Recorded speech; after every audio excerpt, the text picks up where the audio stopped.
Hello, fellow victims of the internet's inherent chaos. Tonight, we delve into the murky world of hacktivists with a group called Headmare. Now I realize Headmare sounds like a rejected My Little Pony character, but trust me, these folks are about as cuddly as a porcupine in a mosh pit. Headmare gained notoriety for exploiting a vulnerability in WinRAR. Remember WinRAR? That dusty program you used to unzip that file from that shady website in 2004? Turns out, it had a bit of a security hiccup. This wasn't just any old vulnerability, this was CVE 2023-38831, a nasty piece of work that could let hackers sneak onto your computer. Imagine finding out someone's been living in your attic, but instead of a quirky artist, it's a group of digital bandits. Not ideal. Headmare used this vulnerability to their advantage, worming their way into systems and causing a whole heap of trouble. Think of it like this. WinRAR was the unlocked back door and Headmare were the uninvited guests who brought their own malware party favors. Now let's talk tech, shall we? The CVE 2023-38831 vulnerability was a real humdinger. It exploited a weakness in how WinRAR handled certain types of files. Basically, hackers could craft a malicious file disguised as something innocent. Like say a picture of a cat wearing a tiny hat. Who doesn't love those? You download the adorable cat pic, but hidden inside was a nasty surprise. When you unzip the file, bam, the malicious code would spring to life, giving Headmare a foothold on your system. It's like finding out that adorable cat you adopted is actually a highly trained spy here to steal your secrets, except less cuddly and with more ransomware. Once Headmare slithered their way into a system, they didn't just sit around admiring their handiwork. Oh no, these folks meant business. They came armed with an arsenal of digital weaponry, including the dreaded ransomware. For those lucky enough to be unfamiliar with ransomware, it's essentially digital extortion. Headmare would lock down your files, holding them hostage like a kidnapped hamster. And the ransom note? Well, it usually involved paying a hefty sum in cryptocurrency if you ever wanted to see your precious files again. But wait, there's more. Headmare didn't just rely on off-the-shelf malware.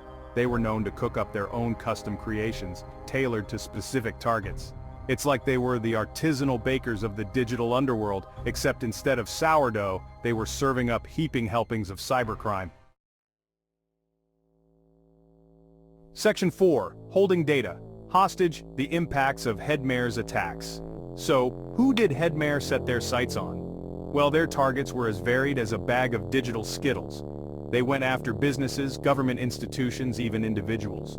No one was safe from their indiscriminate hunger for chaos. They seemed particularly interested in organizations operating in Eastern Europe, adding a geopolitical wrinkle to their digital reign of terror.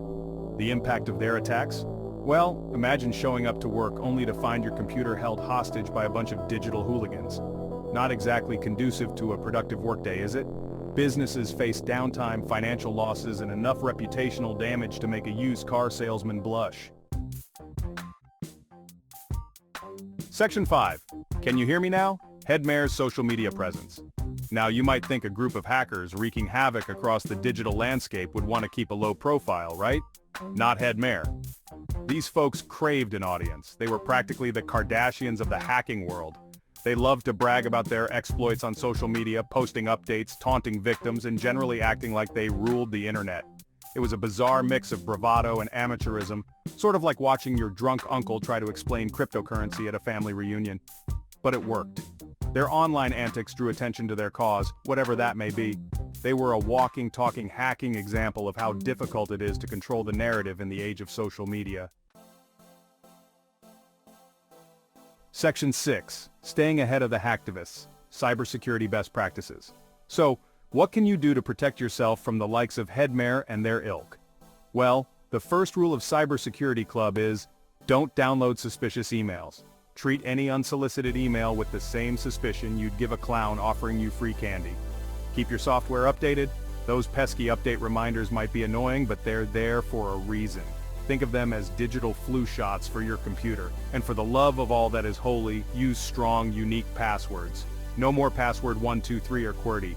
Get creative, people. Finally, be aware of the threats out there. The internet is a wild and wonderful place, but it's also home to all sorts of digital nasties. Stay informed, stay vigilant, and maybe invest in a good cybersecurity suite. Think of it as an insurance policy for your digital life, because in the immortal words of the internet, you've been warned.